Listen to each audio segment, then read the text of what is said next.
Triage is the process of rapidly assessing injured or ill patients and assigning them a priority for receiving emergency care or transportation.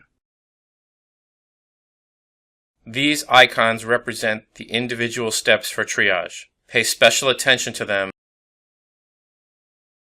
Take body substance isolation precautions. Prior to performing the procedure, take and verbalize body substance isolation precautions and quickly put on protective gloves. Assess the situation. Before treating and transporting the patients, you must first assess the situation. While assessing the situation, keep in mind the primary goals of triage. Assess and classify the patients for the most efficient use of medical personnel and supplies. Assess the environment situation by first being sure that the area is secure for treatment.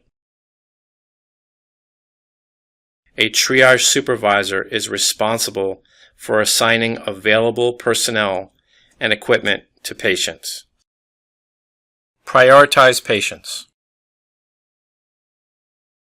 Establish priorities for treatment by assessing the patients one by one. Assess the patients in the order in which they are encountered. The patient closest to you should be the first patient that you assess. As you encounter each patient, classify the patient into one of 4 groups. Priority 1. Critical, life-threatening illness or injuries that involve breathing difficulties, uncontrolled hemorrhage, altered mental status, shock, or extensive burns. Priority 2. Serious but not life-threatening illness or injuries that involve burns without airway problems, multiple or serious bone and joint injuries, as well as back injuries that do not involve damage to the spinal cord. Priority 3. Walking wounded, or patients with minor soft tissue or musculoskeletal injuries. Priority 4. Often called Priority 0, are critically injured to the point that only complicated treatment can improve life expectancy. Examples of this are patients that have massive head injuries, signs of impending death, or they have no vital signs or signs of life. Provide ongoing supportive care if the time and conditions permit. The triage decision-making algorithm chart summarizes the thought process for establishing priorities of treatment. Note, use the triage model according to your local protocols.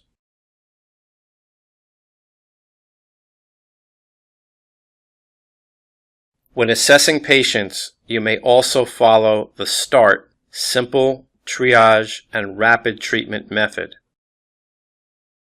First, using verbal instructions, direct the walking wounded to safe areas for detailed assessment and treatment. These patients are categorized as Priority 3, or green. Next, go to the nearest victim and assess the patient's respirations, pulse, and mental status, commonly referred to as RPM. Treatment during the START triage is limited to opening an airway, applying direct pressure to a bleeding wound, and elevating an extremity.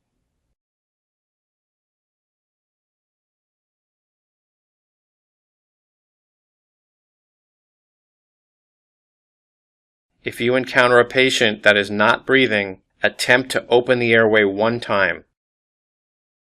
If the patient remains in respiratory arrest, they are to be classified as a Priority 0 or black. If the patient spontaneously starts breathing, or if the patient has greater than 30 respirations per minute, they are to be classified as priority 1 or red. If the patient is breathing less than 30 times a minute, proceed to the next step in the assessment process, pulse.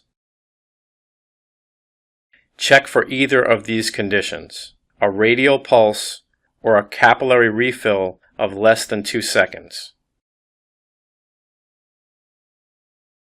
If there is no radial pulse or capillary refill is delayed, classify the patient as priority 1 or red.